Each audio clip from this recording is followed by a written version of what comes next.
வணக்கம் நேயர்களே, விவாத நேரம் நிகழ்ச்சிக்கு உங்களை அன்புடன் வரவேற்கிறோம்.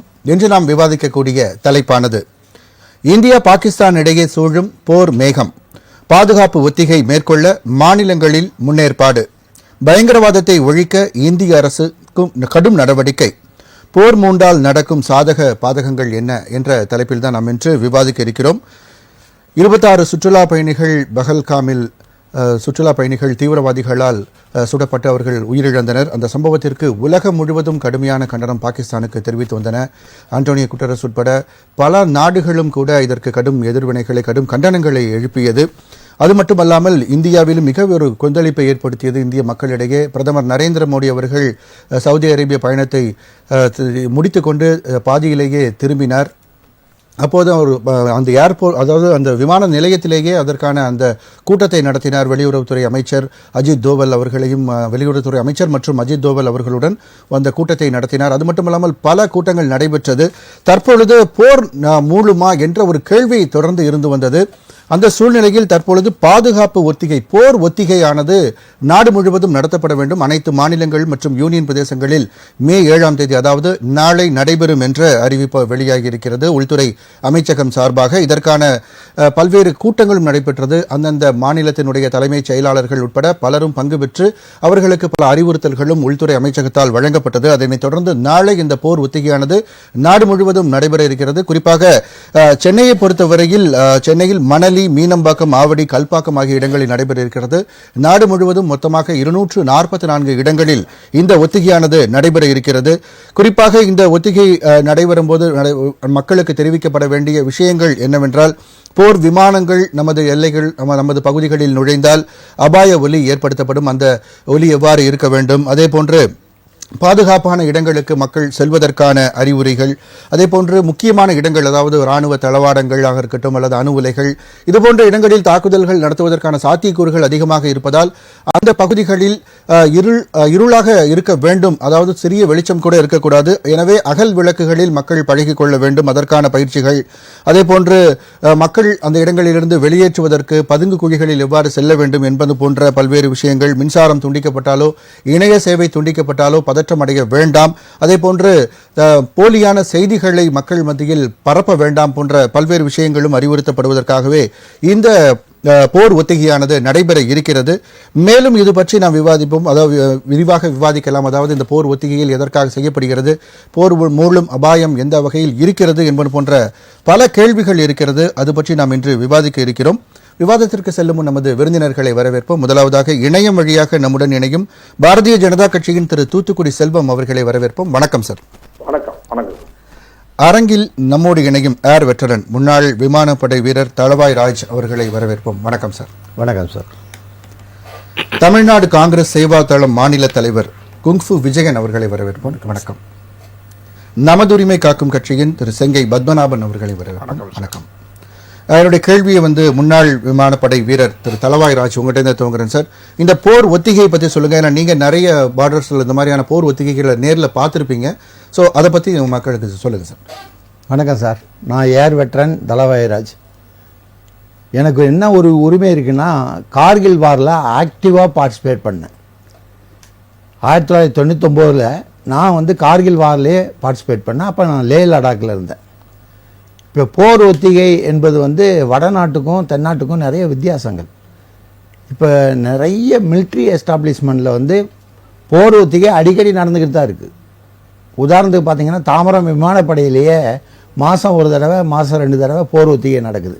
ஆனால் இப்போ அதுக்கும் இதுக்கு என்ன வித்தியாசம் அப்படின்னா, இது பரவலாக இந்தியா முழுதும் இந்த ஒத்திகையின் முக்கிய காரணம் அப்படின்னா, மக்கள் பதட்டப்படாமல் இருக்க வேண்டியது.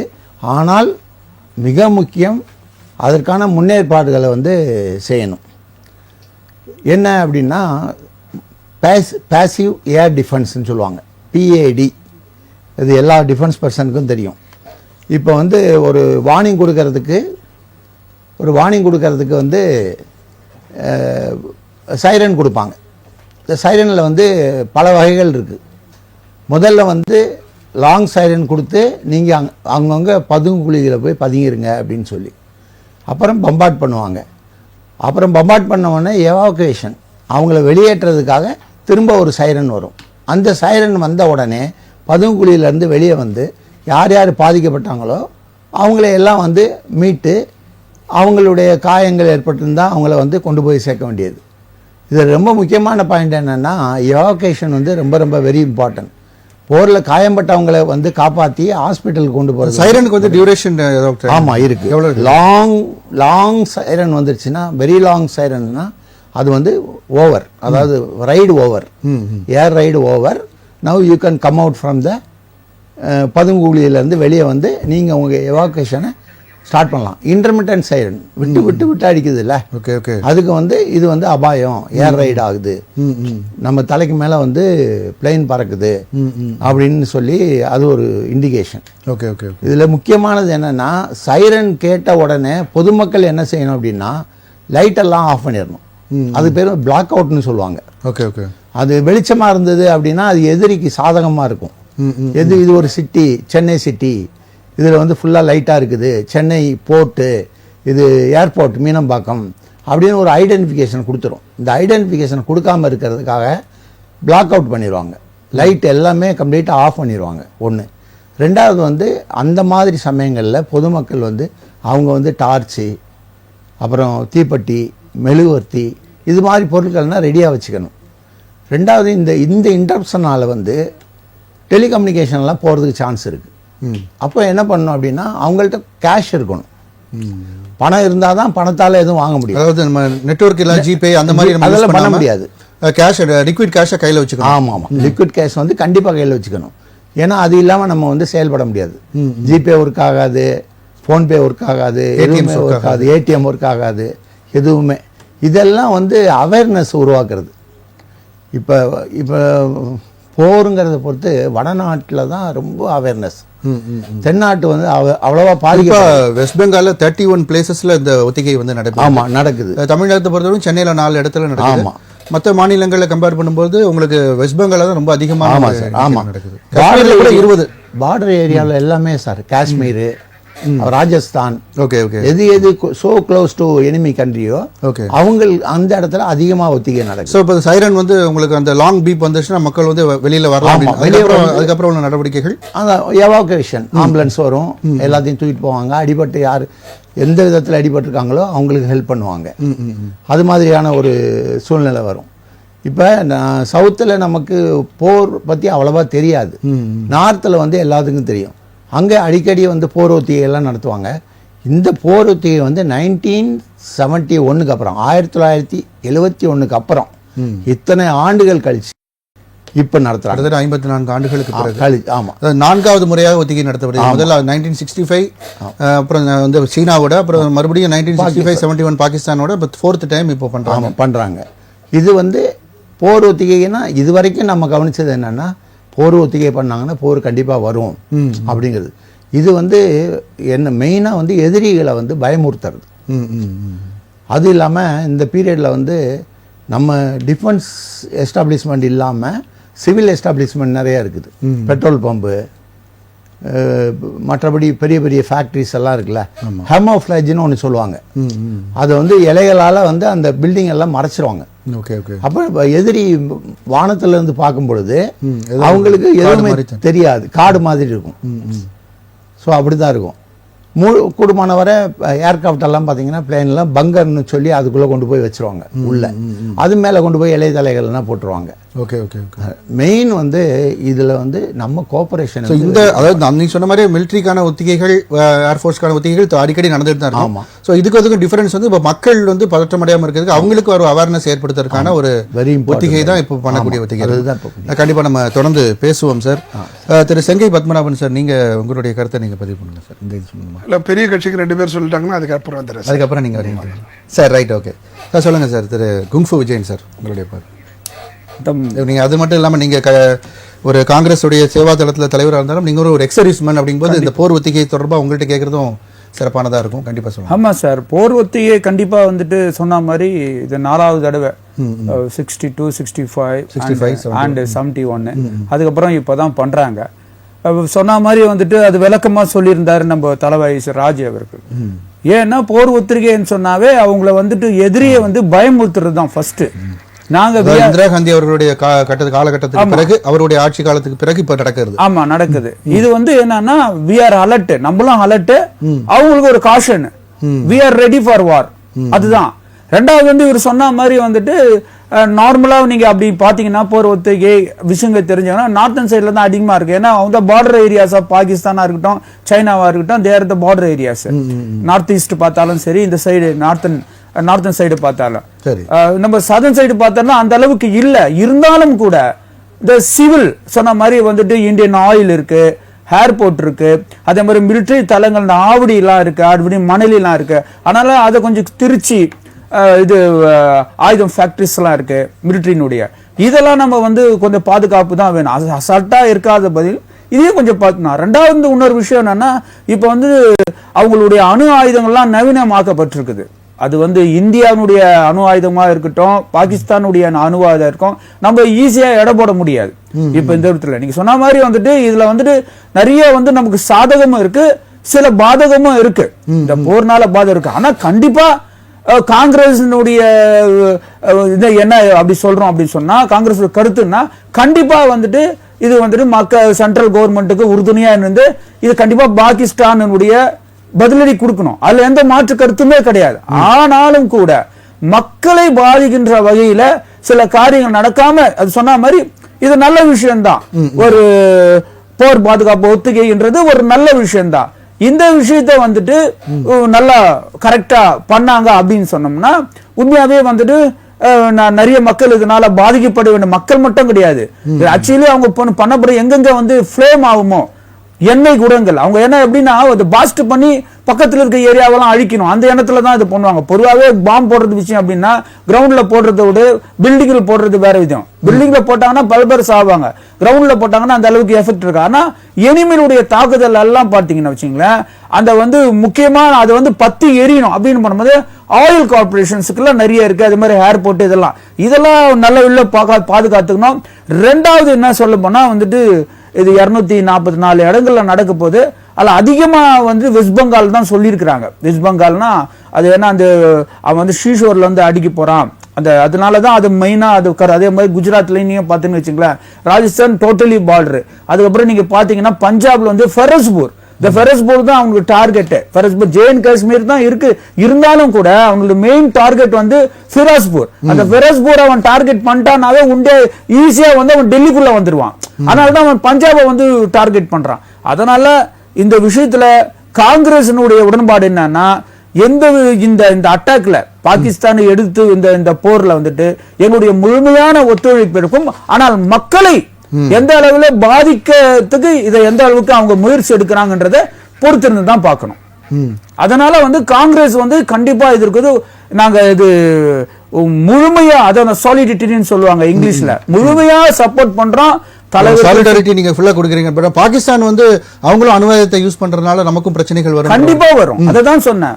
இது சாதகம் அதிகமா இருந்தாலும் பாதகமா இருக்கு. அது இங்க தமிழகத்துல பொதுவா நம்ம இங்க பிஜேபியில இருக்கிறவங்க நிறைய பேசும்போது பாகிஸ்தானை கொஞ்சம் அண்டர் எஸ்டிமேட் பண்ணி, அதாவது அவங்கள்ட்ட பீரங்கி இருக்கு குண்டு இல்ல, அவங்கள்ட்ட துப்பாக்கி இருக்கு ரவை இல்ல அப்படின்ற மாதிரியான ஒரு தவறான அண்டர் எஸ்டிமேஷன். எப்படி அப்படின்னு சொன்னா, இப்ப நம்ம இந்திய கவர்மெண்ட் பொருளாதாரத்தை எல்லா துறைக்கும் கொடுப்பாங்க. ஆனா அவங்க அதிகமா கொடுக்கிற ஒரு துறையே ராணுவத்துக்கு தான். அவங்களுடைய பட்ஜெட்ல நீங்க பாத்தீங்க அப்படின்னு சொன்னா, பாகிஸ்தானுடைய பட்ஜெட்ல அதிகமா, ஏன்னா அவங்க இம்பார்ட்டன்ஸ் பப்ளிக் அங்க உணவு இருக்குதோ இல்லையோ, ஆனா இம்பார்ட்டன்ஸ் எதுக்கு கொடுப்பாங்க அப்படின்னு சொன்னா மிலிட்டரிக்கு தான். அதனால குறைச்சி எடை போட முடியாது. அதுக்குன்னு அவங்களை விட இந்த காரியம் அவங்க செஞ்சதுக்கு இந்த ப்ரூட்டல் ஆக்டிவிட்டிஸ் கண்டிப்பா அதுக்கு பதிலடி நம்ம கொடுத்தே ஆகணும்ன்றது உங்க கருத்து. கண்டிப்பா. தூத்துக்குடி செல்வம் சார், இந்த போர் ஒத்திகை பற்றிய உங்களுடைய முதல் சுற்று கருத்து. ராஜ் நியூஸ் தொலைக்காட்சி நிறுவனத்திற்கு நெறியாளர் சகோதரர் ரங்கநாதன் அவர்களுக்கு, அதே போல என்னுடைய சக பங்கேற்பாளர்கள், நீண்ட நெடுங்காலத்திற்கு பிறகு ஒரு தேச ஒற்றுமையை வெளிப்படுத்தி இருக்கிற காங்கிரஸ் கட்சியினுடைய மரியாதைக்குரிய அண்ணன் குங்கு விஜயன் அவர்களுக்கும், அது போலவே மிக சரியாக மதிப்பிட்டு அந்த யுத்தகலத்திலே நேரடியாகவே இருந்து பணியாற்றிய மரியாதைக்குரிய தலவாய் ராஜ் அவர்களுக்கும், அண்ணன் செங்கை பத்மநாபன் அவர்களுக்கும், அதே போலவே நம்முடைய தொழில்நுட்ப கலைஞர்களுக்கு என்னுடைய பணிவான வணக்கம். சார், இப்போ ஒரு நீண்ட நெடுங்காலத்திற்கு பிறகு நம் மீது ஒரு அக்கிரமமான தாக்குதல், கொடூரமான தாக்குதலை பாகிஸ்தான் திட்டமிட்டு நடத்துகிறது. சரி, திட்டமிட்டு நடத்துறது ஏப்ரல் மாசம் 22ஆம் தேதி நடந்தது. பகல்காம் தாக்குதல் ஏப்ரல் 22ஆம் தேதி. இப்ப ஏறக்குறைய நாம ஒரு 20 நாட்களை நெருங்கிக்கிட்டு இருக்கோம். ஆனா இந்த 20 நாட்களில் பாரத பிரதமர் நரேந்திர மோடி அவர்களும் உள்துறை அமைச்சர் அல்லது அமைச்சர் பெருமக்கள், கவுன்சில் ஆஃப் மினிஸ்டர்ஸ், அந்த சீனியர் மினிஸ்டர்ஸ், அந்த NIA நேஷனல் செக்யூரிட்டி ஏஜென்சி இருக்கு பாருங்க, அதெல்லாம் அவங்க எல்லாருமே இன்வெஸ்டிகேஷன் ஏஜென்சி, செக்யூரிட்டி டிபார்ட்மெண்ட் எல்லாருமே அந்த செக்ரட்டரிஸ் எல்லாருமே ரொம்ப அவேரா ரொம்ப கவனமா செயல்படுறாங்க. இதுல ஒண்ணு ரொம்ப கவனமா நம்ம பார்க்க வேண்டியது என்னன்னு கேட்டா, இந்தியா மிக கவனமாக தன்னுடைய ராஜதந்திர நடவடிக்கைகளை எடுத்து வருகிறது. சரி, அது குறிப்பா என்ன பார்க்கணும்னு கேட்டீங்கன்னா, நாம இஸ்லாமிய நாடுகளிலே பாரத பிரதமர் நரேந்திர மோடி அவருடைய செல்வாக்கு அல்லது இந்தியாவினுடைய செல்வாக்கு, பாரத பிரதமர் நரேந்திர மோடி அவர்களுக்கு கிடைக்கிற எல்லா கிரெடிட்டுமே இந்தியாவுக்கு கிடைக்கிற கிரெடிட் தான். அப்படித்தான் நான் பார்க்கிறேன். அதனால இந்தியாவினுடைய அண்டை நாடுகளில் சில நாடுகளிலே மீது சில நாடுகளுக்கு வெறுப்பு இருக்கிறது, அதெல்லாம் ஒரு பக்கத்தில் இருக்கிறோம். ஆனாலும் கூட நம்முடைய பாரத பிரதமர் அவர்களும் நம்முடைய நாட்டினுடைய ராணுவ அதிகாரிகள் மிக கவனமாக முதல்ல பொருளாதார தடை விதிச்சிருக்காங்க, கப்பல் போக்குவரத்து அதை நிறுத்திருக்காங்க. அதுக்கு பிறகு அந்த நதிநீர் ஒப்பந்தத்தை அவங்க ரத்து பண்ணிருக்காங்க. ஆமா, இதெல்லாம் மிக கவனமாக முதல் கட்ட நடவடிக்கை. அதுல மரியாதைக்குரிய தலவாய் ராஜ் அவர்கள் அருமையா சொன்னாங்க, எதிரிகளுடைய மன உறுதியை குலைக்கிற வேலை. ஆனா நான் என்ன நினைக்கிறேன்னா, யுத்தம் வரக்கூடாது, யுத்தம் இல்லாத, சட்டம் இல்லாத, யுத்தம் இல்லாத ஒரு நாடுதான் நல்லா இருக்கும். யுத்தம் வருகிற பொழுது ரெண்டு பக்கமும் அவர்களுக்கு மதிமுக தலைவர் வைகோ அவர்கள் கூட இன்னைக்கு பேசும்போது சொல்லியிருக்காரு, அந்த தீவிரவாதிகள் தண்டிக்கப்பட வேண்டும், மாற்று கருத்தில்லை, ஆனால் போர் மூடக்கூடாது, இருதரப்புக்கும் பாதிப்பு இருக்கும் அப்படின்னு. இந்த கருத்தை தான் நீங்கள் வலியுறுத்துறீங்களா? இல்ல, நான் இதை தவிர்க்க முடியாது. ஏன்னு கேட்டீங்கன்னா, நாம எந்த வித தவறும் செய்யாமல் நம்முடைய அப்பாவி உயிர்கள் 26 பேர் கொடூரமாக கொல்லப்பட்டிருக்காரு. அதுல காரணம் ஏதாவது இருக்கான்னு கேட்டா அது கிடையாது. அப்ப பாகிஸ்தான் என்ன நினைக்கிறான்னா, ஒரு பக்கத்துல ஆப்கானிஸ்தானத்தில இருந்து பாகிஸ்தானுக்கு நெருக்கடி இருக்கிறது. பாகிஸ்தான் ராணுவத்துக்குள்ளேயே அவர்களுக்குள்ளேயே ஒற்றுமை இல்லை. இரண்டாவது, பாகிஸ்தானுடைய ஒரு பகுதியாக இருக்கிற பலுசிஸ்தான் அவங்க தனிநாடு கேட்டு போராடிக்கிட்டு இருக்காங்க. அதனால பாகிஸ்தான் தன்னுடைய உள்நாட்டு அரசியலுடைய போக்கை திசை திருப்புவதற்காக பண்றாங்க. ஆனா விளைவு என்ன வரும்னு கேட்டீங்கன்னா, என்னோட தாழ்மையான கருத்து, POK என்று சொல்லக்கூடிய பாகிஸ்தான் ஆக்குபைடு காஷ்மீர் இருக்கு பாருங்க, அது நிச்சயமா கைப்பற்றப்படும் என்றே நான் நம்புகிறேன். கைப்பற்ற வேண்டும் என்று விரும்புகிறேன், ஆனா கைப்பற்றப்படும் என்று நம்புகிறேன். ஏன்னு கேட்டீங்கன்னா, பாரத பிரதமர் அவர்கள் மிக கவனமாக காய்களை நகர்த்துகிறார். அதுல 244 இடத்துல இந்த ட்ரில் அப்படி சொல்றோம் பாருங்க, அந்த ரிஹர்சல், அது ஆமா, இது நம்ம நாட்டு மக்களை, அந்த எல்லைப்புறத்தில் இருக்கிற பாகிஸ்தான் எல்லைப்புற பகுதி மக்களை மட்டும் அதுக்கு அந்த யுத்தத்துக்கு தயார்படுத்தாம எல்லா நாட்டு மக்கள் அனைவரையும் யுத்தத்துக்கு தயார்படுத்துறது ஒரு பெரிய சாமர்த்தியமான ஒரு டிப்ளமேட். சரி, இன்னைக்கு ஜார்க்கண்ட்ல பேசின கார்கே அவர்கள் இந்த விஷயம் 3 நாளைக்கு முன்னாடியே பிரதமருக்கு தெரியும், இன்டெலிஜென்ஸ் ஃபெயிலியர் அப்படின்னு சொல்லி ஒரு குற்றச்சாட்டை பகிரங்கமா வச்சிருக்காரு. நான் இப்போ அதுக்கு பதில் சொல்லி ஒரு நாகரிகமற்ற அரசியலை நான் முன்னெடுக்க விரும்பல. ஏன்னு கேட்டீங்கன்னா, மரியாதைக்குரிய எதிர்கட்சி தலைவர் ராகுல் காந்தி அவர்களும் இந்திய தேசத்தினுடைய இந்திய அரசுக்கு ஆதரவு அளித்திருக்கிறார். அதை போல பக்கத்துல இருக்கிற தெலுங்கானா முதலமைச்சர் ரேவந்த் ரெட்டி எல்லாம் பாத்தீங்கன்னா ரொம்ப தேச ஒற்றுமையை அல்லது இந்த தேச பற்றை வெளிப்படுத்தி இருக்கிறார்.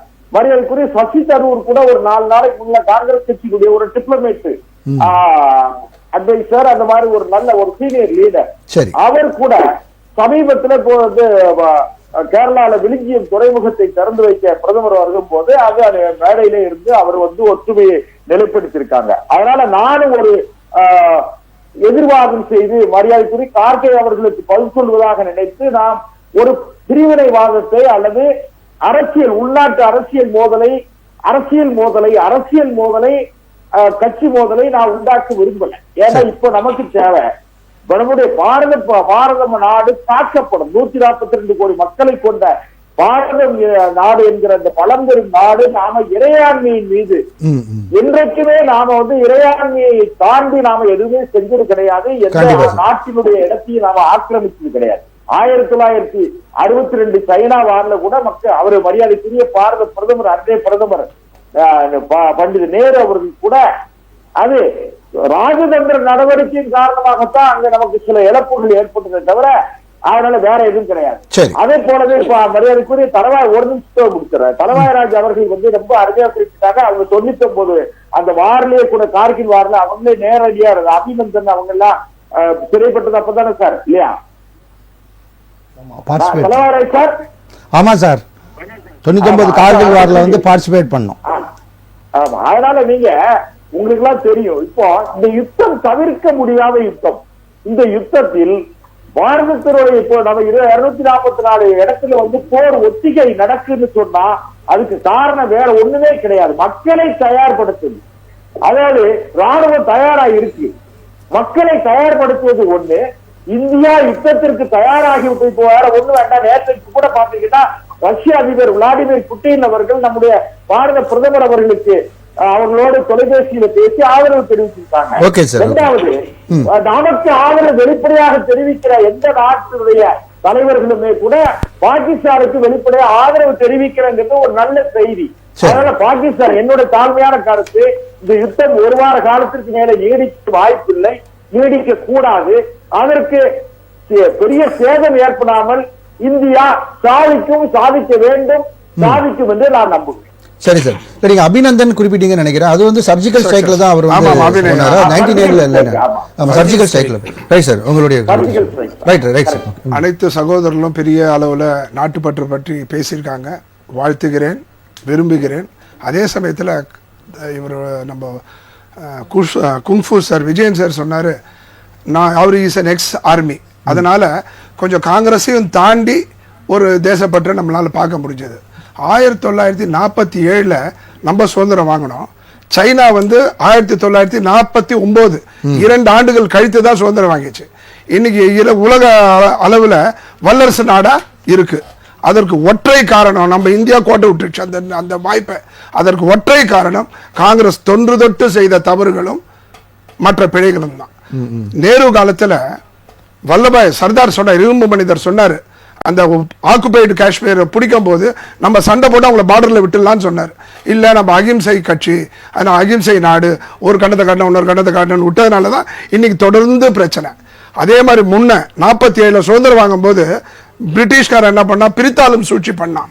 என்னன்னா, அவர்களுக்கு பிரித்து கொடுக்குறேன், முதல் சுதந்திரம் அவங்களுக்கு, 2வது சுதந்திரம். காந்தி அதை ஏற்கல, இவங்க சுதந்திரமே வேண்டாம், எங்களை பிரிக்காதீங்கன்னு சொன்னார். அதை ஜின்னா அவர்கள் ஏற்று இருந்தால் என்ன 47 சுதந்திரம் 50 கிடைச்சிருக்கும் போது 56 இனிமே ஒரு நாள் கூட ஆங்கிலேயர்கள் இங்க இருப்பதற்கு வாய்ப்பில்லாத காரணத்தினால்தான் மவுண்ட் பேட்டன் அறிவிச்சார். அப்படி இருக்கிற நேரத்தில் காந்தி பேச்சு ஏற்கப்பட்டிருந்தால் பாகிஸ்தானே பிரிந்து இருக்காது. இந்துக்களும் இஸ்லாமியர்களும் மிகப்பெரிய அளவில் ஒரு தாய் வயிற்று பிள்ளைகளாக இருந்திருப்போம். அந்த வாய்ப்பை நாம் இழந்துட்டோம். கார்கில்ல பத்தி பேச காங்கிரஸ் நரசிம்மராவ் ஆட்சியில பொக்ரான் வெடிக்கணும், வெடிக்கல. ஏன்னா ஒரு பயம் சொன்னார் பாருங்க. இப்போ கூட சொன்னாரு, நாங்க ஏற்கிறோம், ஆனா மக்கள் மீது பயம். ஒரு போர்னா இழப்பு இருக்கும் சார், இழப்பில்லாத போர் இருக்காது. இதுல அதிக இழப்பு கொண்டவர்கள் தவறு செய்தவர்களாக இருப்பார்கள், தோல்வியுற்றவர்களாக இருப்பாங்க. அந்த இழப்புக்கு நம்ம பயந்துட்டே இருந்தோம். 900 பேரை இது வரைக்கும் நம்ம எழுந்திருக்கோம் தீவிரவாதத்துல. நம்ம என்ன செஞ்சது காங்கிரஸ்? தயவு செஞ்சு லடாக்ல ரோடு கூட கிடையாது, ஆனா விமர்சனம் பண்ணுவாங்க. விமர்சனம் ஏறத்தாழ 30 ஆண்டு காலம் நான் குப்பை கொட்டியிருக்கேன் அந்த கட்சியில. அந்த அடிப்படையில் சொல்றேன், தயவு செய்து காங்கிரஸ் எந்த தார்மீக தகுதியும் கிடையாது. பிஜேபியை விமர்சனம் செய்ய மக்கள் நல்லெல்லாம் அவங்க பார்த்துப்பாங்க, ஒன்று நீங்க ஒன்றும் கவலைப்படாதீங்க. 244 மாவட்டத்திலையும் போட்டிருக்காங்க. இப்பயும் பிஜேபியும் பயமுறுத்த வேணாம். அதே வாஜ்பாய் அவர்கள் தன்னுடைய பதவியேற்ற குறுகிய காலத்திலேயே அமெரிக்கானுடைய சேட்டலைட்டுக்கு மிளகாப்பொடி தூவி அந்த பொக்ரானை வெற்றியாக அதை வெடித்து காண்பித்த ஒரு கதாநாயகன். அப்படி இருக்கும்போது இது மிகப்பெரிய விஷயம் சார். ஒரு பப்ளிக் அவர்களுடைய அவருடைய ஒரு டெக்னாலஜி, அவருடைய பங்களிப்பு தானே அதிகமா இருக்கு. அப்துல் கலாம் அவர்கள், தயவு செஞ்சு சொல்றேன் பாருங்க, 1998 அதே அப்துல் கலாம் தான், 1999 அதே அப்துல் கலாம் தான். அவர்களுக்கு பர்மிஷன் கொடுத்தது யார்? அதுதான் அவங்க பயந்தாங்க அமெரிக்கானுடைய அழுத்தத்துக்கு. ஆனா இவங்க வந்து அமெரிக்கா அழுத்தத்துக்கு பயப்படல. என் நாடு என் பாதுகாப்பு அப்படின்னு சொல்லி அடிச்சாங்க. சில விஷயத்துல நம்ம நேரடியாக களம் இறங்கணும். இப்போ கூட பயப்பட வேண்டாம், ஒண்ணும் இல்ல. ஒரு வார் ஃப்ரண்ட் கூட சிவிலியன்ஸ் இருந்தா தொட மாட்டாங்க யாரும். அந்த இந்த மெடிக்கல் குரூ சிவிலியன்ஸ் அட்டாக் பண்ணதுதான் சார். இந்த வாரே சிவிலியன்ஸ் அட்டாக் பண்ணதுதான். இல்ல, இது நான் சொல்றது வார்லயே சிவிலியன்ஸ் இருந்தா கூட அட்டாக் பண்ண மாட்டாங்க. ஒரு பப்ளிக்ல போய் ஒரு டூரிசம் போய் அடிச்சிருக்கிறது வந்து மிகப்பெரிய மோசமான தவறுன்னு சொல்ல வரீங்க. அதே மாதிரி கார்கில்ல சார் 1500 சோல்ஜர் நினைக்கிறேன். அவங்க எப்பவுமே சோல்ஜர் அனுப்ப மாட்டாங்க, தீவிரவாத அட்ரஸ்ல தான் அனுப்புவாங்க. லடாக்குக்கும் ஸ்ரீநகருக்கு இருக்க ரோட கட் பண்ணிட்டு இருந்தா அன்றைக்கே பாகிஸ்தான் பிஓகே கிடையாது, இந்த காஷ்மீர் அவங்க கிட்ட போயிட்டு இருக்கோம். இவங்க தெரியுமா சொல்லிருப்பாங்க காங்கிரஸ்காரங்க, அகிம்சையை நம்ம சண்டை போடக்கூடாது, இவங்களுக்கு அடிக்கடிக்கு அந்த மைனாரிட்டி பயம் வந்துடும், வாக்கு வங்கி அரசியல் புகுத்துவாங்க. ஆனால் தயவு செய்து இந்திய நாட்டில் சிறுபான்மை என்ன பெரும்பான்மை என்ன, யார் தவறு செய்தாலும் தவறு, அவர்கள் தண்டிக்கப்பட வேண்டும். அந்த நிலையில இப்போ செல்வம் சார் சொன்னது போல எனக்கும் தோணுது அதுதான் தேவையும் கூட. PoK should be under Indian control. ஒரே ஒரு விஷயம் சார், கச்சத்தீவை மீட்போம் சொல்லும்போது சம்பந்தம் இல்லாம பேசுற மாதிரி நம்மளுக்கு தோணுச்சு. ஆனா கச்சத்தீவை மீட்போம் என்ற சொல்லி அந்த வார்த்தையை போட்டு ஸ்ரீலங்கால திருகோணமலையில நேரடியா இந்திய தமிழகத்துக்கு நேரடி தாக்குதல் கொடுக்கக்கூடிய ஒரு மலை, அதை கவருவதற்கு இதை என்ன பண்ணாங்க இவங்க பிஜேபி ஆட்சி, கச்சத்தீவை பத்தி பேசுறாங்க. உடனே என்ன பண்ணிட்டான் அந்த இலங்கை அதிபர் வந்து உடனடியாக அவர் தந்துட்டார். என்ன, திருகோணமலையில பொருளாதார ஜோன், பொருளாதார மையம் அமைக்கப்பட்டது. பொருளாதாரம் போடலாம். ஒரே ஒரு நிமிஷம் சார், அவர்களுடைய ஆயுதத்தை கொண்டு நம் தமிழ்நாட்டை தாக்க முடியாத அளவிற்கு அதையும் நாம் கட்டுப்படுத்தி கொடுத்தது பாரதிய ஜனதா சொல்றீங்க. தலவாய் ராஜ் சார், அதாவது இப்போ இந்த மார்க் ட்ரில் அப்படிங்கும்போது இருக்கும்போது பைலட்ஸுக்கு என்னென்ன சவால்கள் இருக்கும்? ஏன்னா ஒரு போர் அப்படின்றது வேற, இப்போ நம்ம நாட்டில் ஒரு ஒத்திகை நடத்துறதுன்றது வேற. ஸோ அதில் என்னென்ன சவால்கள் அவர்களுக்கு இருக்க வாய்ப்பு இருக்குது சார் பைலட்ஸ்? இப்போ பைலட்ஸை பொறுத்த வரையில் அவங்க வந்து கிட்டத்தட்ட வார் மாதிரியே தான் செயல்படுவாங்க. கிரேடியன்ட் டவுன் பண்ணி தரை லெவலுக்கு வர்றது, அப்புறம் அந்த ஹைட்டை வந்து இன்க்ரீஸ் பண்ணுறது, அது வந்து உண்மையிலேயே வாரில் வந்து செயல்படுறது மாதிரி இருக்கும். இப்போ சில இடங்களில் அந்த பாலைவன பகுதியிலலாம் வந்து அவங்க மிசைலை ட்ராப் பண்ணுவாங்க ப்ராக்டிக்கலாகவே. இப்போ நம்ம ஏரியாலாம் பண்ண முடியாது, சென்னையிலேயோ கல்பாக்கத்துலேயோ வந்து ஒரு மிசைலில் வந்து ட்ராப் பண்ண முடியாது, ஏன்னா இது மக்கள். ஆனால் இதே நேரம் ராஜஸ்தான் பகுதியில் வந்து மிசைல் ட்ராப் பண்ணிடுவாங்க. அப்படி பண்ணும் பொழுது அவங்களுக்கு நிறைய அபாயம் இருக்குது, மிசைல் வெடிக்கிறதுக்கு சான்ஸ் இருக்குது. என்ன மாதிரி அபாயங்கள் ஏற்பட வாய்ப்பு இருக்கு? அதான் மிசைல் டிராப் பண்ணும் பொழுது மிசைல் வந்து அங்கேயே வெடிக்கிறது கூட சான்ஸ் இருக்கு. ஆமா, கேஷுவாலிட்டி வர்றதுக்கு வாய்ப்பு இருக்கு. இப்போ இந்த ப்ராப்ளத்தை பார்த்துட்டீங்கன்னா ஏப்ரல் 22 நடந்த விஷயம் தான் வந்து இந்த அளவு கொண்டு போயிருக்குது. இப்போ ஒரு நாடு இன்னொரு நாட்டினுடைய மிலிட்ரி எஸ்டாப்ளிஷ்மெண்ட்டை தாக்குறதுங்கிறது நார்மல். இப்போ சென்னை பொறுத்த வரைக்கும் நீங்கள் பார்த்தீங்கன்னா முக்கியமான 4 இடம், அதாவது மீனம்பாக்கம் ஏர்போர்ட்டு, அதே மாதிரி வந்து ஆவடி ராணுவ தளங்கள், கல்பாக்கம் அணுமின் நிலையம், அதே போன்று வந்து உங்களுக்கு மணலி, 4 இடங்கள்ல வந்து பண்றாங்க. ஸோ இதே மாதிரி தான் அவங்க அட்ராக்ட் பண்றதுக்கான சாத்தியக்கூறு அதிகமாக இருக்கிற இடத்துல அவங்க தூக்கி பார்க்குறாங்க. ஆமாம், 259 இடங்கள் வந்து ஏர் மார்க் பண்ணியிருக்காங்க. இந்த 44 நினைக்கிறேன், இல்லை 244ங்கிறது defence establishment area. Okay okay okay. அதுல வந்து அவுட் ஆஃப் 244 100 வந்து டேஞ்சர் அப்படின்னு டிக்ளேர். Okay okay okay. ஆனா இவங்க டோட்டலா ஏர் மார்க் பண்ணது வந்து 259. அந்த 100 பெரும்பாலும் நார்த் இந்தியா தான் சார். மேக்ஸிமம் பார்டர் ஏரியா, எங்கெங்க பார்டர் இருக்கோ அவங்க எக்ஸ்பெக்ட் பண்றாங்கல்ல. ஆமா, இப்ப பஞ்சாப்ல சொன்ன மாதிரி அவங்கள வந்து நம்ம பயமுறுத்துறோம் அப்படின்னா அவங்களும் சும்மா இருக்க மாட்டாங்க இல்லையா? ஆனால் மிலிட்ரியில் ஒரு ஸ்லோகன் ஒன்று உண்டு, நாங்கள் வந்து இறக்கப்படுபவர்கள் இல்லை, எங்களது வேலை எதிரிகளை கொல்வது மட்டும்தான், அவர்களை மன்னிப்பதும் அவங்களுக்கு பாவ மன்னிப்பும் கொடுக்கறதும் கடவுள். We are not here to excuse them or அவங்கள வந்து நாங்கள் பாதுகாக்கிறது எங்கள் கடமை இல்லை, எங்களை வந்து அடித்து காலி பண்ணோம் நாங்கள், அதுதான் எங்களுடைய மோட்டோ. அந்த நேரத்தில் இரக்கம் கருணை எல்லாம் யாரையும் பார்க்கறது கிடையாது. ஓகே. இப்போ ஏன் மெயினாக வந்து நம்ம பாகிஸ்தானை டார்கெட் பண்ணுறோன்னா, இப்போ அல்கொய்தா தீவிரவாதியினுடைய தலைவனை அவன் வச்சுக்கிட்டு எவ்வளவு பாதுகாப்பு கொடுக்குறாங்க. ஆமாம். பொதுவாக கருத்தை பாருங்க, ஒரு கண்டனம் கூட தெரிவிக்கல. பொதுமக்கள் 26 பேர் செத்து போயிட்டாங்க. இன்னைக்கு ஐநா பாதுகாப்பு கவுன்சிலில் கூட அவங்களுடைய தீர்மானம் வந்து தோல்வியை தான் தழுவியிருக்கு. அவங்களுடைய தோல்வியை தான் தழுவியிருக்கு. ப்ளஸ் வந்து அந்த அல்கொய்தாவுடைய சீஃபை வச்சு அவனுக்கு உலகத்திலேயே அதிகமான பாதுகாப்பு கொடுத்துட்டு இருக்காங்க. அப்போ வந்து இது வந்து முரண்பாடான ஒரு விஷயம் தானே. கண்டிப்பா. ஒரு பக்கம் நீ அவங்கள வந்து விட்டும் கொடுக்க மாட்டேங்கிற, விட்டு கொடுக்கலனாலும் பரவாயில்ல, கட்டி காத்துக்கிட்டு இருக்கு.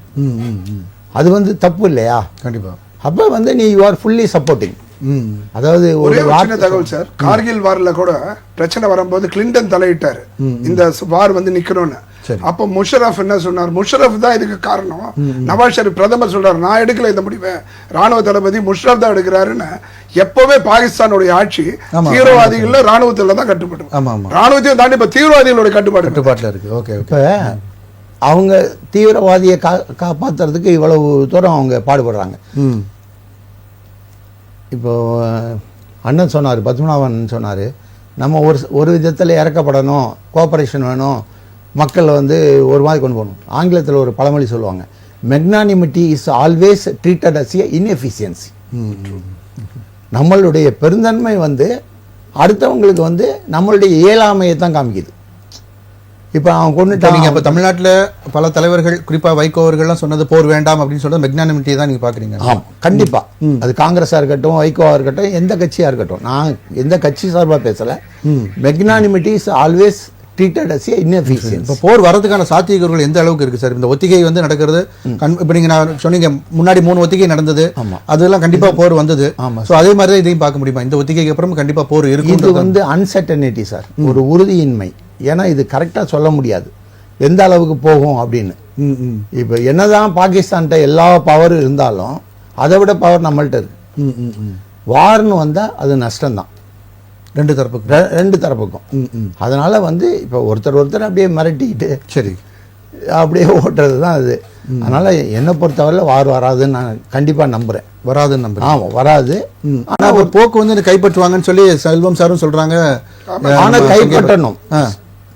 சார் சொல்றாருல்ல, பத்மநாபன் சார் சொல்றாரு, this is the right time to retrieve the POK. Pakistan occupied காஷ்மீரை நம்ம மீட்டுறதுக்கு கரெக்டான பிரதமர் நம்ம அலுவலகத்தை பார்க்கும்போதே நமக்கு ஒரு பரபரப்பு இருக்கு. அஜித் தோவலை ஒரே நாள் கிட்டத்தட்ட 3 தடவை மிக நெருக்கமாக சந்திச்சிருக்காரு. அது மட்டும் இல்லாமல் உள்துறை அமைச்சகம், அதே போன்று வெளியுறவுத்துறை அமைச்சகத்தோட நெருங்கிய தொடர்பில் தொடர்ந்து பேசிட்டே வரது பார்க்கும்போது இந்த போர் மேகம் இருக்கிறதுக்கான சாத்தியக்கூறுகள் அதிகமாக இருக்குன்ற ஒரு கேள்வி இருக்கு. கண்டிப்பா இருக்கும் சார். ஆனா வந்து நம்ம வந்து லாகூரை போய் தாக்குறோமோ அதெல்லாம் தெரியாது. பட் பிஓகே பிடிக்கிறதுக்கான சான்சஸ் ரொம்ப அதிகமாக. பாகிஸ்தான் அதாவது பாகிஸ்தான் நாட்டில் தாக்குதல் பிஓகே தான் மெயின் அவங்களுடைய இலக்கா. ஆமாம், ஏன்னா அவங்க தான் நிறைய ப்ராப்ளம் கிரியேட் பண்ணிட்டு இருக்காங்க. அங்கதான் நிறைய தீவிரவாதிகளுக்கு புகலிடம் அதுதான் நம்பர் 1. நம்பர் 2, அவங்க சொல்றாங்க, எங்க கடவுள் என்ன சொல்றாருன்னா, நாங்க எந்த கொடியும் சல்யூட் பண்ணக்கூடாது, நாங்க வந்து மனிதரை வணங்கக்கூடாது அப்படின்றாங்க. ரைட்டு. ஆனா நீ பாகிஸ்தான் கொடியை ஏற்றி சல்யூட் பண்றீல்ல, அப்ப அது வந்து ஒரு முரண்பாடு தானே. இப்போ சார் சொல்லும்போது, செங்கை பத்மநாபன் சொல்லும்போது, காங்கிரஸ்ல பண்ண சில தவறுகள் காரணமாக தான் அந்த பிஓகே இந்த மாதிரியான விஷயங்கள் ஏற்பட்டது, இல்லைன்னா அந்த பிரச்சனைகள்லாம் சால்வ் ஆயிருக்கும் அப்படின்றாங்க. அது நான் தவறுகள்னு நான் சொல்ல முடியாது சார். ஏன்னா அதான் நான் ஒரு வார்த்தை சொல்றேன்ல, இட் இஸ் எ மேக்னானிமிட்டி. அவங்களுடைய இறக்க குணம் வந்து தவறுதலா லீட் பண்ணிடுச்சு. அகிம்சைக்கு அடி வாங்க வேண்டாம் சார். ஆமா, அகிம்சைக்கு அடி வாங்கக்கூடாது. அது நான் மிலிட்டரியினுடைய ரூல் உங்கள்கிட்ட சொல்லிட்டேன். அவர் rule is to kill the enemies. Okay sir, நம்ம தொடர்ந்து பேசலாம் சார். சார், இப்போ முதல் சுற்றில் வந்து பல கருத்துக்களை வந்து சொல்லியிருந்தாங்க. இப்போ காங்கிரஸ் வந்து சில விஷயங்கள் பண்ணியிருந்தாங்க அப்படின்னு சொல்லிட்டு, இப்போ கார்கே அவர்களுடைய பேச்சை கூட நான் முதல் சுற்றில் குறிப்பிட்டேன். இது வந்து முக்கியமான ஒரு நேரத்தில் பிரதமருக்கு எதிரான ஒரு கருத்து கார்கே அவர்கள், முக்கியமான ஒரு தலைவர் சொன்னது எந்த வகையில் நியாயமா இருக்கும் சார்? உண்மையா நியாயமான கருத்து அது. எப்படி அப்படி சொல்லணும்னா, இது வந்து நான் முதலே சொல்லிட்டோம், we are giving full solidarity for this war, terrorist against the terrorism. அதுல எந்த மாற்று கருத்துமே கிடையாது. ஆனா இது ஆனதுக்கே காரணம் இன்டெலிஜென்ஸ் ஃபெயிலியர் ஆனதான் ஆச்சு. ஏன் அப்படின்னு சொன்னா, இது தெளிவா புரிஞ்சுக்கணும். இப்ப இந்த நேரத்துல வந்து நீங்க பொலிட்டிக்கலா கார்கே அவரை கொண்டு வரதுனால இந்த விஷயத்தை நாங்க சொல்லியே ஆகணும். 19ஆம் தேதி அவர் விசிட் இருந்தது. ஏப்ரல் 19ஆம் தேதி மதிப்புக்குரிய மோடி அவர்களுடைய விசிட் இருந்தது. ஆனா அது கேன்சல் பண்றாரு பிகாஸ் ஆஃப் இன்டெலிஜென்ஸ் சொல்றான் there is something is going on. என்ன சொல்றீங்க? ஏதோ நடக்குது அப்படின்னு சொன்னோம்னா உங்களுடைய விசிட்டை நீங்க வந்து அதை கேன்சல் பண்றீங்க. ஆனா அதே அக்கறை உங்களுக்கு அங்க சுற்றுலா வருகின்ற மக்கள் மேல கிடையாதா? நான் கேட்கிற கேள்வி. ஏன்னா நீங்க நினைக்கிற மாதிரி அது வந்து தமிழ்நாடுடைய மெரினா பீச் கிடையாது, ஒரு சுதந்திரமான பூமி கிடையாது. ஏற்கனவே பல பிரச்சனைகள் நடந்து கூடிய இருக்கிற இடம் இது. நீங்க சொல்ற வந்துட்டு பாரல் பட்டம்புல்லா இந்த மாதிரி வந்து இந்த பலாகாம் இதெல்லாம் பயங்கரமான இடங்கள். அது ஏதோ நீங்க எவ்வளவு வந்து ஜாக்கிரதையா இருந்திருக்கணும். அங்க என்ன செக்யூரிட்டி? நான் என்ன கேக்குறீங்க, இவ்வளவு தூரம் பேசுறீங்கல்ல, இவ்வளவு அலர்ட்டா இருக்கீங்க இல்லையா? இப்ப உயிர் போனதுக்கு அப்புறம் தான் அலர்ட்டா இருப்பீங்களா? எங்க கேள்வி அதுதான். 26 உயிர் அது சொல்லி சொல்லி சுட்டுருக்கிறானுங்க. எந்த காரணத்திலே அதை ஜீர்ணிக்கவே முடியாது. அந்த ஜீர்ணிக்க முடியாதனாலதான் எங்களுடைய தலைவர் அதை சொல்றாரு. அவர் வந்து மோடியை வந்துட்டு குறை சொல்லணும்னு இல்ல, உங்க செக்யூரிட்டி என்ன பண்ணீங்க? there is BSF, there is army, there is a local police, JNK police. what these people are doing there? அதான் கேள்வியே அதுதான். இப்ப நான் என்ன சொல்றேன்னா, எல்லாத்துக்கும் ஒத்து போடுறோம். அரசாங்கம் என்ன சொல்லுது? I am also ex-servicemen. நீங்க கூப்பிடுங்க எக்ஸர்விஸ்மேன் வேணாம், நான் முதலாளா துப்பாக்கி தூக்கி வந்து சண்டை போடுறேன் இந்த கவர்மெண்ட்டுக்கு சாதகமா. அதுல எந்த மாற்று கருத்துமே எங்களுக்கு கிடையாது. ஆனா ஈவன் கூட கார்கில்ல நான் இருந்திருக்கேன், உதம்பூர்ல சர்வீஸ் பண்ணுகிறேன். when this Kargil war is going on, I am also the one of the participant. அதுல எந்த மாற்று கருத்தும் கிடையாது. நாங்க ரெடியா இருக்கோம். ஆனா நீங்க செக்யூரிட்டி அந்த இன்டெலிஜென்ஸ் ஃபெயிலியர் ஆன காரணத்தினால தானே 26 பேரை நீங்க பலி கொடுத்திருக்கீங்க. என்ன தவறா என்ன சொல்லிட்டாரு? யாருமே சாவாம இருந்து நீங்க சொன்ன மாதிரி அவங்க உள்ள வந்துட்டாங்கன்னு சொன்னா கூட எல்லாம் சாவடி. அது யாரு? ராணுவத்துல சார்ந்தவங்களோ போலீஸே சாகப்படல. செத்தவங்க அத்தனை பேருமே சிவிலியன்ஸ், ஒரே ஒரு நேவல் ஆபீசர் செத்துருக்காரு. அந்த மாதிரி இருக்கிற பட்சம் யாருடைய வீக்னஸ்? இன்னைக்கு நீங்க ஓடுறீங்க கூடுங்க, அஜித் ஜோவலை கூப்பிட்டு மீட்டிங் போடுறீங்க, 3 கமாண்டரை கூப்பிட்டு ஏர்போர்ஸ் நேவி ஆர்மியை கூப்பிட்டு மீட்டிங் போடுறீங்க, நல்லதுதான். ஆனா இந்த அலர்ட் முதல்லயே இல்ல, அப்படி விட்டுற முடியுமா? சரி, ஓகே சார், ஓகே, நம்ம தொடர்ந்து பேசலாம். திரு செல்வம் சார், இந்த இன்டெலிஜென்ஸ் ஃபெயிலியர் சொல்லி கார்கே அவர்கள் சொல்லியிருக்காரு. அதை தொடர்ந்து இப்போ இந்த பாதுகாப்பு ஒத்திகை இதெல்லாம் வந்து மக்கள் மத்தியில் இருக்கிற அதிருப்தியை வந்து போக்க வேண்டிய சூழலும் வந்து அரசுக்கு இருக்கு இல்லையா? கண்டிப்பா. அதாவது நான் அதை மறுக்கல. ஏன்னு கேட்டீங்கன்னா, இன்டெலிஜென்ஸ் ஃபெயிலியர்ங்கிறத விட இன்டெலிஜென்ஸ் ஃபெயிலியர்ங்கிறது நம்ம நாட்டை மாதிரி ஒரு பெரிய பாப்புலேஷன் வந்து, அதாவது ரொம்ப அடர்த்தியா இருக்கிற மக்கள் தொகை இருக்கிற மிகப்பெரிய நாட்டுல 142 கோடி மக்களை கொண்ட நாட்டுல 1-2, அதாவது இன்னும் சொல்ல போனீங்கன்னா நமக்கு வெளிநாட்டு எதிரிகளை விட உள்நாட்டு அதிகாரிகள் இருக்க எல்லா இடத்துலயும் இருக்கிறாங்க, எல்லா காலத்திலையும் இருந்திருக்காங்க. ஏன்னு கேட்டீங்கன்னா, மரியாதைக்குரிய அம்மையார் இந்திரா காந்தி அவர்கள் பிரதமராக இருக்கும்போது நல்லா கவனிக்கணும். நீங்க இப்போ நம்ம பார்டர்ல வந்து பேசுறோம், அண்ணன் குங்பு விஜயன் அவர்கள் வந்து போற போக்குல சொன்னதுனால சொல்றேன். ஒரு காலத்துல வந்து அம்மையார் இந்திரா காந்தி அவர்களுடைய பிரதமர் அலுவலகத்துல வேலை பார்த்தவனே உளவாளியா இருந்து அவங்கள சுட்டு போட்டுட்டான். அப்ப அந்த காலத்துலயும் இன்டெலிஜென்ஸ் ஃபெயிலியர் இருந்திருக்கு. ஃபெயிலியர் வந்து எப்படி கேட்டேன், நான் என்னோட இது கூட கேட்டீங்கன்னா, அந்த பகல்காம் அந்த ஏரியால வந்து அந்த நடந்து பாருங்க துப்பாக்கி சூடு, அதுல டெஸ்ட் லிஸ்ட் வந்து போயிருக்க கூடாது வெளியே. ஏன்னு கேட்டீங்கன்னா, அதுல ஒரு 7 பேர் வந்து உளவுத்துறை அதிகாரிகள், அந்த சுற்றுலா பயணிகள் பட்டியல்ல 7 பேர் உளவுத்துறை அதிகாரிகள் இருந்திருக்காங்க. அவங்க நல்ல வேலை பார்த்து அவங்க வெளியே வந்துட்டாங்க. அதுல ஒரு கடற்படை அதிகாரி கல்யாணம் ஆகி இந்திரா காந்தி அவர்கள் சுடப்பட்டார் அப்படின்னா அது இன்டெலிஜென்ஸ் வந்து ஆக்சுவலா அவங்க இன்ஃபார்ம் பண்ணிருக்காங்க. அந்த சீக்ஸ் வந்து வேண்டாம் அப்படின்னு சொல்லி இருந்திருக்காங்க. ஆனா அது தாண்டியே இல்லை அப்படின்னு ஒரு இதை நம்ம பண்ணக்கூடாது அப்படின்னு சொல்லி அவங்க வந்து கண்டிப்பா இருக்கணும் அப்படின்னு சொல்லியிருக்காங்க. அதுதான் விஷயம் பேசப்படுது. ஒரே ஒரு விஷயம் என்னன்னு கேட்டீங்கன்னா, ராஜீவ் காந்தி அவர்களுக்குமே கூட பாலஸ்தீன் அதிபர் அன்னைக்கு இருந்த அதிபர் எல்லாம் யாசர் அராபத் வந்து ரொம்ப கவனமா இருக்க, உங்களுக்கு வந்து இந்த மாதிரி இதெல்லாம் செக்யூரிட்டி டைப் பண்ண அதெல்லாம் பண்ணிக்கிடுங்க, வந்து உங்களுக்கு ஒரு த்ரெட் இருக்கு அப்படின்லாம் அவர் சொன்னதை சொல்லியிருக்காரு. அதனால நான் எதுக்காக சொல்ல வரேன்னு கேட்டா, இது காங்கிரஸ் கட்சியை பாரதிய ஜனதா கட்சியை சார்ந்த நான் குற்றம் சாட்டுவதும், அல்லது பாரதிய ஜனதா கட்சியை காங்கிரஸ் கட்சியை சார்ந்த அண்ணன் குங்பு விஜயன் அவர்கள் குற்றம் சாட்டுவதற்கான நேரமும் தேவையும் இப்ப இல்லைங்கிறது என்னோட கருத்து.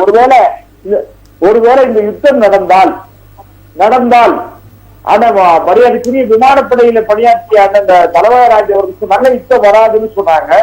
என்னோட கருத்து, யுத்தம் தவிர்க்க முடியாதுங்கிறது நான் நினைக்கிறேன். ஏன்னு கேட்டா, யுத்தத்துக்கு இந்த நாடு தயாராகி கொண்டிருக்கிறதுன்னு நான் நினைக்கிறேன். ஒருவேளை அந்த 26 தீவிரவாதிகளுடைய உயிர் பலிக்கு மட்டும் தீர்வு அமையாது. ஏன்னு கேட்டா பாகிஸ்தானத்துல இருந்து பங்களாதேஷ்னு ஒரு நாடு உருவானது மாதிரி பாகிஸ்தான்ல இருந்து பலுசிஸ்தான்ங்கிற ஒரு நாடு கூட உருவாகிற வாய்ப்பு இருக்கு. சரி, அதனால இது சர்வதேச அரசியலில் நம்முடைய பூகோள அரசியலில் இந்தியாவுடைய இறையாண்மையை பாதுகாப்பை வலுப்படுத்த வேண்டிய பாதுகாக்க வேண்டிய தேவையும் அவசியமும் ஏற்பட்டிருக்கிறது. அதனால நம்ம ஒருத்தருக்கு ஒருத்தர் அரசியல் விவாதம் பண்ணக்கூடிய அவசியமும் அதுக்கான தளமும் காலமும் அதாவது இடமறிந்து காலம் அறிந்து தன் வழி அறிந்து மாற்றான் வழி அறிந்து துணை வழி அறிந்து தூக்கிட்டு என்று சொன்னாரு வள்ளுவர்.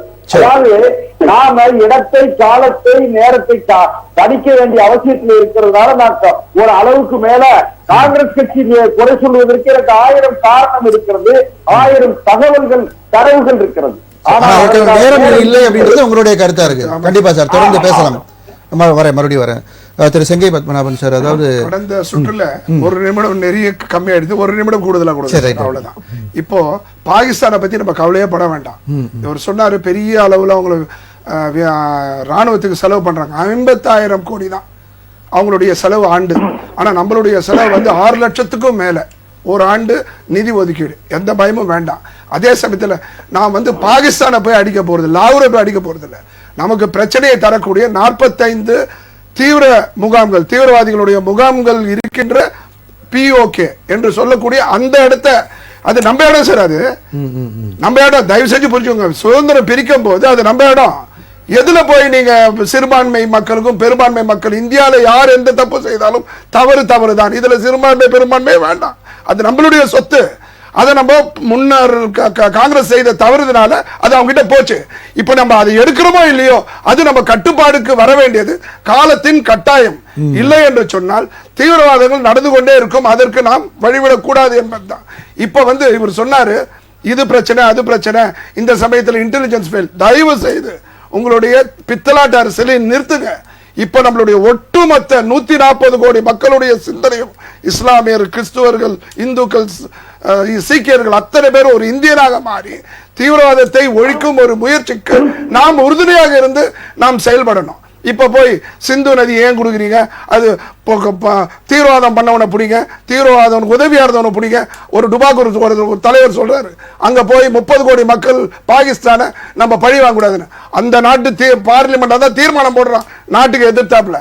அவன் பண்ணா தக்காளி, நம்ம அடிச்சா அவங்களுக்கு ரத்தம், நம்மளுக்கு தக்காளியான. தயவு செய்து இந்த பிரிவினே வேண்டாம். அவன் லாகூர் சிம்லா ஒப்பந்தத்தை மீறிட்டான். பொருளாதார தடை வந்தாச்சு. அவங்க ஹார்பர்ல நம்மள போக கூடாதுன்றான். அவன் ஏர்லைன்ல நம்மளது போக கூடாதுன்றான். இத்தனை தவறு பண்ணிட்டு இத்தனை பிரச்சனைகளை தரக்கூடிய நிலையில் நாம் ஒருபோதும் அதை அனுமதிக்க கூடாது. போர் ஒன்றுதான் இதற்கு தீர்வு. நமக்கு லாகூர் இலக்கல்ல, நமக்கு POK இலக்காக கொண்டு அதை மீட்க வேண்டும் என்பதுதான் என்னுடைய நமதுரிமை காக்கும் கட்சியினுடைய நிலைப்பாடு. கண்டிப்பா. இப்போ சார், இப்போ போர் மூலம் அபாயம் இருக்கு அப்படின்னு பார்த்தாலும் கூட பெரிய அளவுல ஆபத்துகள் 2 பக்கமும் தான் இருக்கும். குறிப்பா இந்தியா மாதிரியான மக்கள் தொகை அதிகமா இருக்கக்கூடிய, நீங்க கவலையப்படாதீங்க சார், ஒரு வாரத்துல இழப்புகள் அதிகமா இருக்கும். ஒரு வாரத்துல முடிச்சிருங்க. நம்ம இப்பெல்லாம் மிசைல்ஸ் எல்லாம் எதுவும் நம்மள தாண்டி அவருக்கு தலைவயசாருக்கு தெரியாது இல்ல. நம்மளுடைய அவங்க மிசைல்லாம் நம்மளோட டிஃபெண்டரை தாண்டி வருவதற்கு வாய்ப்பே இல்லை. நமக்கு பணியே ஒரு 50 கிலோமீட்டர் வேலை தான் சார். 50 கிலோமீட்டர் தான் இலக்கு. ஒரு வாரம் போதும், முடிச்சிடலாம். நம்ம சண்டைக்கு போல, வீண் சண்டைக்கு போல, பிரச்சனை செய்ய போல, தீவிரவாதம் எதிர்காலத்தில் இருக்கக்கூடாது என்ற ஒரு ராமர் சண்டைக்கும் ராவணன் சண்டைக்கும் வித்தியாசம் இருக்கு இல்லையா? அந்த மாதிரி அதர்மத்துக்கும் தர்மத்துக்கும் நிச்சயமா ஒரு வித்தியாசம் இருக்கு. இந்தியா என்பது டிஃபெண்ட், அவங்க அஃபெண்ட் நம்ம நிறுத்தியே ஆகணும். இதுதான் ஒரு அருமையான தருணம், நமக்கு கிடைத்த வாய்ப்பு. சரி சார், கண்டிப்பா. திரு தலைவராஜ் சார், மக்கள் பின்பற்ற வேண்டிய விஷயங்கள் இந்த ஒத்திகை சமயத்தில் என்ன இருக்கும் சார்? மக்கள் நான் ஏற்கனவே சொன்னபடி இப்போ சைரன் வந்ததுன்னா லைட் ஆஃப் பண்ணிடணும். Black out main.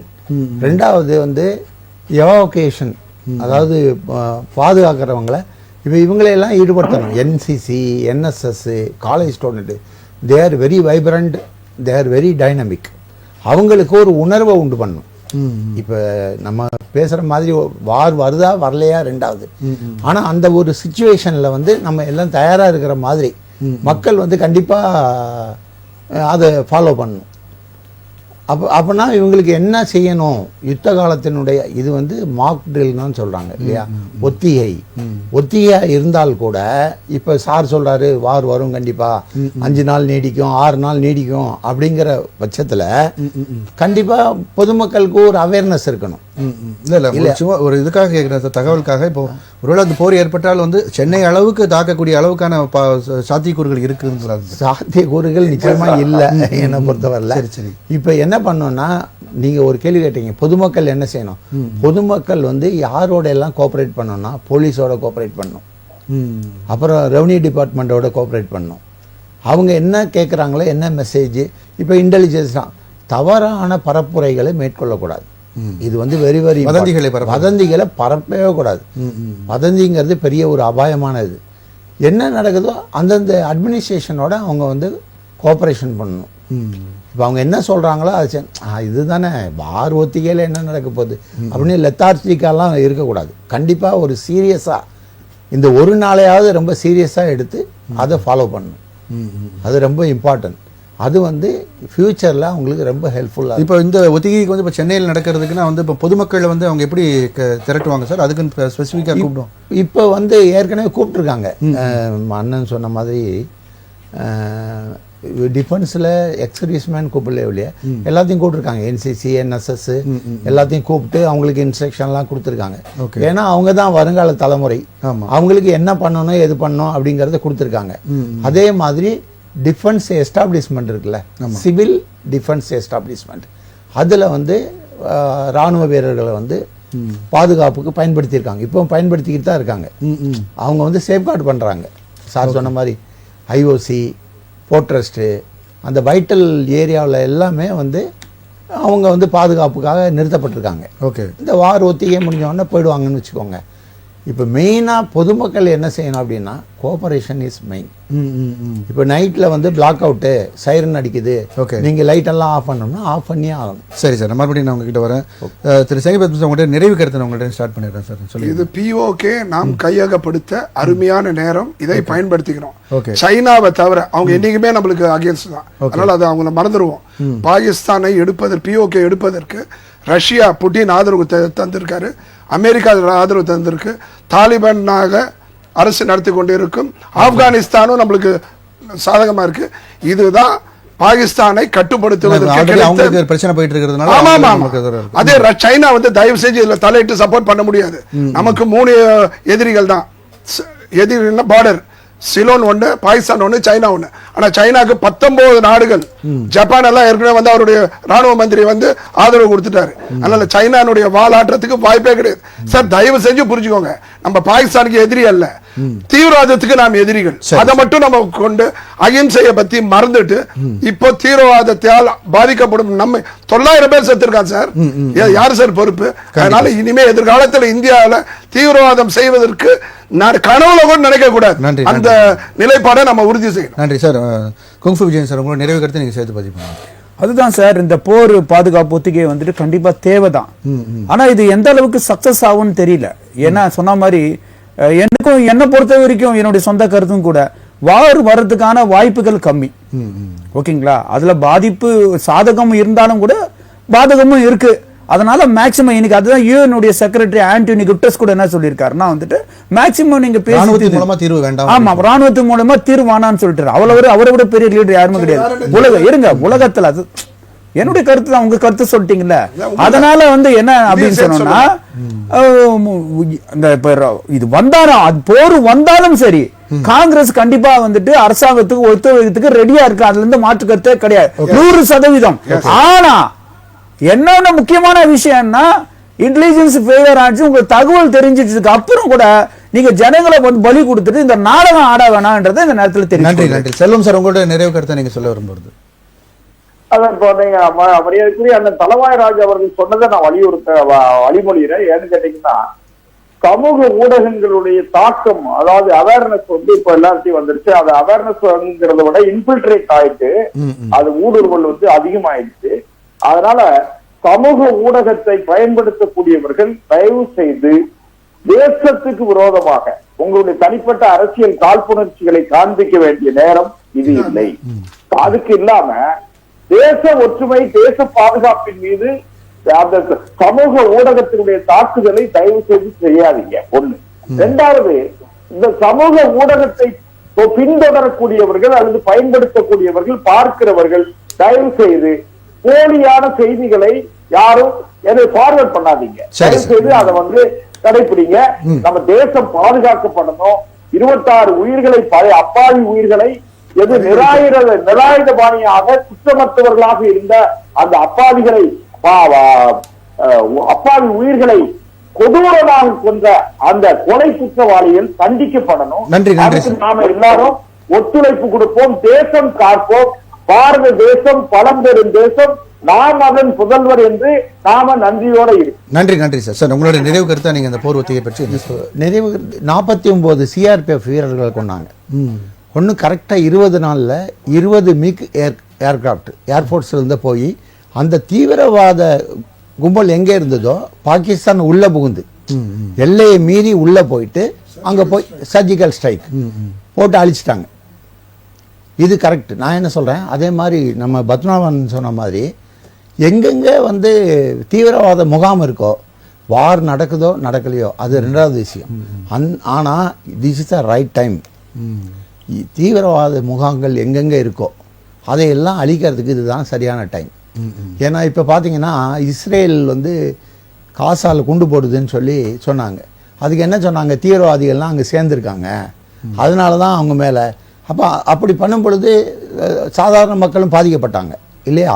பட் உலக நாடுகள் காமனாக என்ன சொல்லிச்சு, எல்லா தீவிரவாதியும் அங்கே தான் இருக்கான் அதனால் போட்டாங்க அப்படின்னு. ஸோ தீவிரவாத கும்பல் கண்டிப்பாக அழிக்கப்பட வேண்டும். இது உறுதியான கருத்து இருக்கணும்.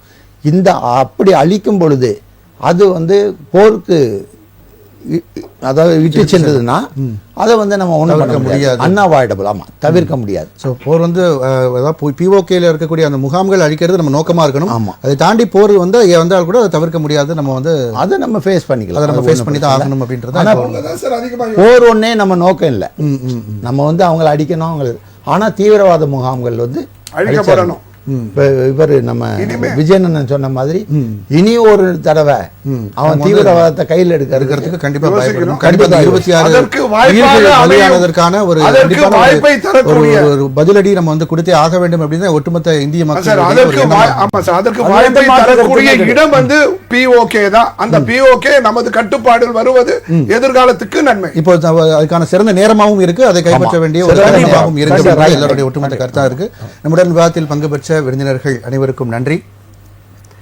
மீண்டும் ஒரு விவாத நேரம் நிகழ்ச்சியில் சந்திப்போம் நேயர்களே. நன்றி, வணக்கம்.